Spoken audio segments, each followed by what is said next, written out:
Hello, this is AJ Macdonald with Macdonald Financial Services. We have Devin Jones here in the office. We're going to talk a little bit about what happened last week in the market, sports, politically. Big docket. A lot of stuff to talk about. How about soccer? Why don't we start there? Soccer was a disappointment last week, unfortunately for the U.S. anyway. So. Yeah, exactly. I watched one World Cup soccer match. It was the U.S. against Belgium. And good for another 4 years? Yep, I don't need to watch probably for another 4 years.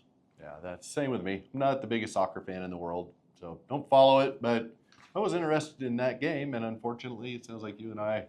Well, at least the goalie didn't kick it into our own goal.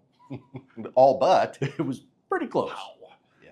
So those of you that are big soccer fans, I hope you enjoyed watching the other games. I guess Argentina had an epic come-from-behind victory. So, which it's big in Argentina. Very big. They love their soccer. They do. It was the end of the first quarter. I guess at the start, not first quarter, first half. Start of the second half of the year. So that's pretty exciting. First half of the year, a lot happened. A lot of all-time highs in the market.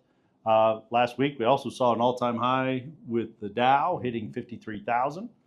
Then kind of sold off a little bit. Trump did something. I can't remember what it was. Yeah. Well, you know, when you call off a ceasefire, those types of things are going to kind of pull and be a drag on the market. So. Would you believe he called the Iranian scum? I would believe it because I read it. I didn't hear it. I didn't hear it either, but I did read it as well. Yeah, so ceasefire's off. Strait of Hormuz is now closed. Oil prices have, I wouldn't say spiked up, but they're up 3-4% off of where they were anyway. Yeah. As of this recording. Yeah. So, and then of course Iran is retaliating. According to news reports, they actually started or broke the ceasefire by shooting missiles, I guess, at some ships in the Strait of Hormuz. Yeah. And Trump was at the summit that was in Turkey as well. Mm-hmm. So that was pretty exciting. Spoke about wanting Greenland again. Yep, he wants to take that back or put that back on the table one more time, or again, probably not one more time, probably again and again. But yeah, I don't think that's the end of it. I don't think it's going away. No. So certainly he's interested in it. Well, he's pissed at Spain for some reason, so he called for no more trading with Spain. Cease trading with Spain. Cease and desist with Spain.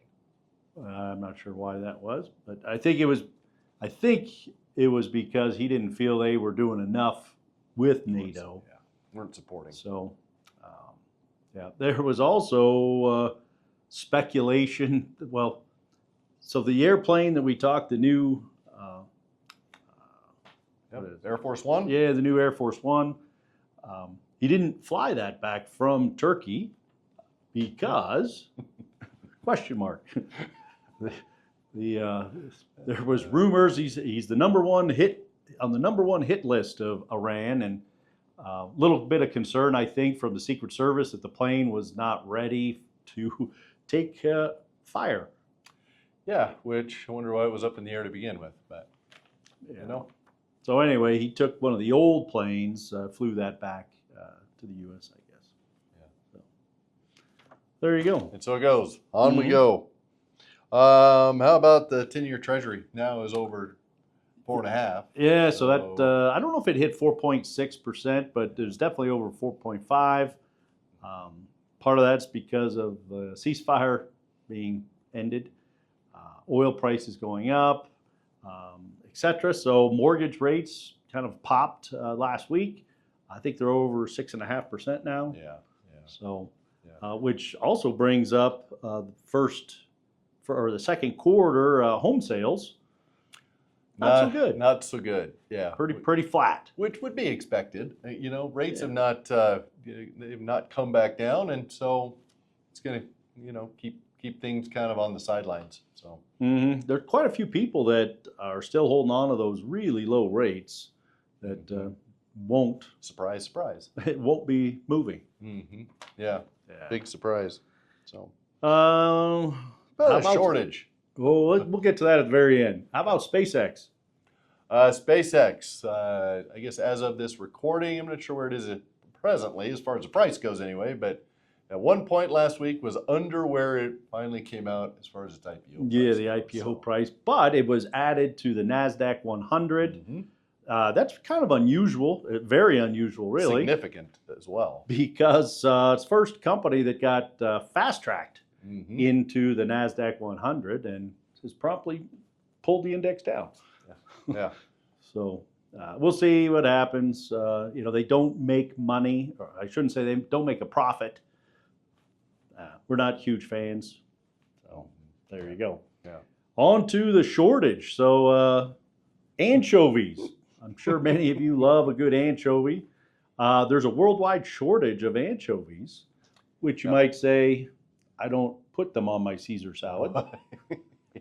A lot of people don't. I don't mind a little anchovy on a Caesar salad. I've had it. I've had them on my Caesar salad as well. Pretty salty. Not recently, so I don't know that the price has gone up, but so I read. The price has gone up significantly, which in itself is not a big deal because not a lot of people are eating just straight anchovies. Right, but however, anchovies are made into fish paste for feeding farm-raised fish. Yeah. So those tilapia that you might like to eat, or even some of the salmon that you like to eat that are farm-raised, well, they eat little mush balls of anchovies.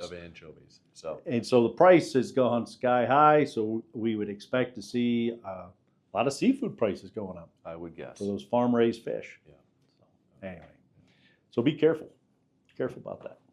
I'm gonna take them off the menu in my house for a while. There you go. We got anything else? I think it was a pretty short week this week as far as news goes. So yeah, that was all that was on my top of mind. Yeah, me too. So anyway, thanks for watching. We'll see you next time.